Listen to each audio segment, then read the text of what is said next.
E aí vem me falar que eu não uso o meu canal para falar de política, porque se eu não falar de política, eu não vou poder pregar o evangelho. E eu insisto que esse canal fala de teologia, de religião, de vida cristã. E não é porque estamos perto das eleições que eu vou começar a defender o meu candidato aqui.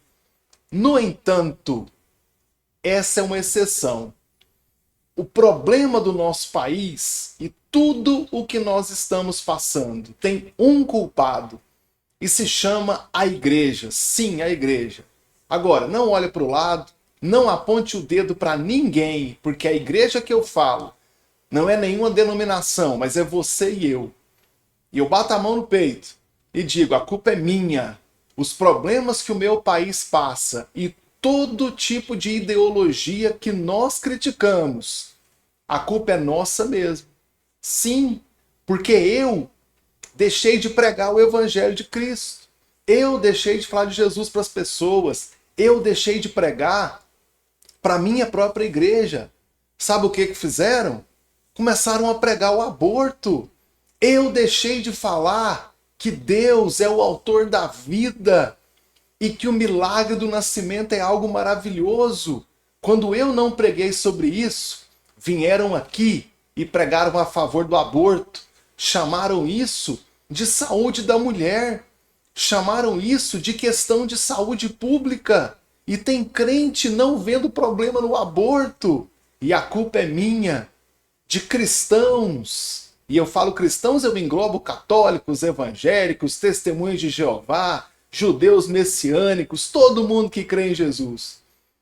E tá cheio desses que não estão vendo problemas em matar as crianças antes mesmo de nascer. Sim, eu parei de pregar o Cristo, que é Deus, que faz parte da Trindade, que um dia veio à Terra, nasceu entre nós, nasceu da Virgem por obra do Espírito Santo, foi um homem verdadeiro, viveu entre nós, foi um pregador, trouxe a mensagem da salvação, morreu na cruz pelos nossos pecados.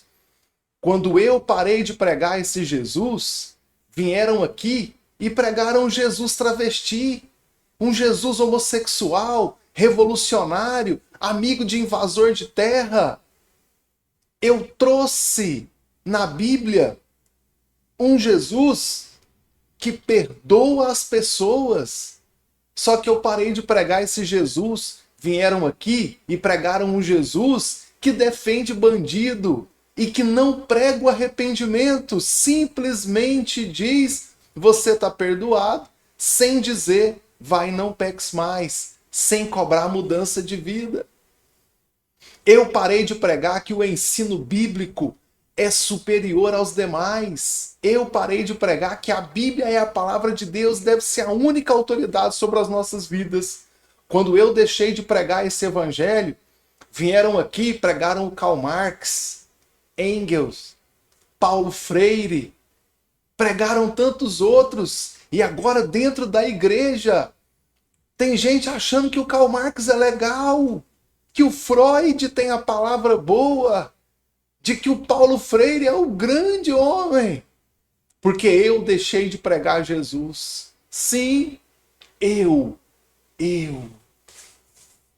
Eu não defendi o ensino cristão na escola. Sim, não estou falando de ensino religioso. Estou falando de educação cristã, de cosmovisão cristã, de olhar para as matérias regulares e colocar ali a cosmovisão cristã. Eu deixei de defender isso.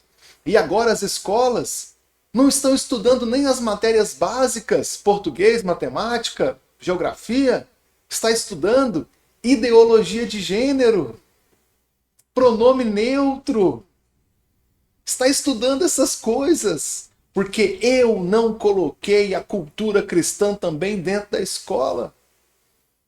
Eu não preguei que Deus fez homem e mulher, macho e fêmea, Deus nos criou, e só existe esses dois gêneros.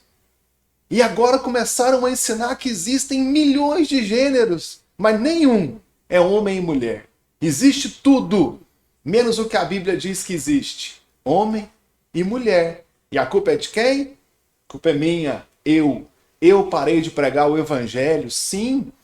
E se eu não preguei o evangelho, eu preciso começar a pregar o evangelho. Ou vão continuar pregando outras ideologias dentro da igreja, dentro da sua família, até o dia que não vai ter mais cristianismo, porque eu deixei de pregar o evangelho, eu parei de ouvir o ID, eu desobedeci a palavra de Deus quando disse: vá pelo mundo e pregue o evangelho a toda criatura. Jesus disse isso: ide por todo mundo e pregai o evangelho a toda criatura. Marcos 16:15. Eu parei de fazer isso. Começaram a pregar outro evangelho. Daqui a pouco, e não estamos longe disso, seremos proibidos de pregar o evangelho. Já existem projetos de lei tentando proibir culto na praça, pregadores na rua, proibindo novas revisões das traduções da Bíblia, que seja por um acordo ortográfico, para melhorar a fluência do idioma. Não, não pode. Daqui a pouco vai nos impedir de pregar o evangelho. Daqui a pouco vai nos impedir de ser cristãos. E a gente sabe o que acontece. No mundo, já existem países que prendem os pastores, prendem os padres, proíbem o evangelho, proíbem a entrada de Bíblias. E sabe quem perde com isso? A própria sociedade, as próximas gerações. Vocês conhecem muito bem os nomes dos países que eu vou falar agora e que perseguem os cristãos, que prendem cristãos, que proíbem a pregação do evangelho, que proíbem a cosmovisão cristã, que proíbem a Bíblia. E esse povo sofre, esse povo passa fome, esse povo não pode adorar a Deus. Preciso falar de Cuba, que na Revolução Cubana, com o Fidel Castro, matou no paredão de fuzilamento pastores e padres. E olha o que aquele povo vive hoje. Coreia do Norte, também a pena de morte para quem é cristão. Venezuela, são todas ditaduras, são regimes de governo anticristãos.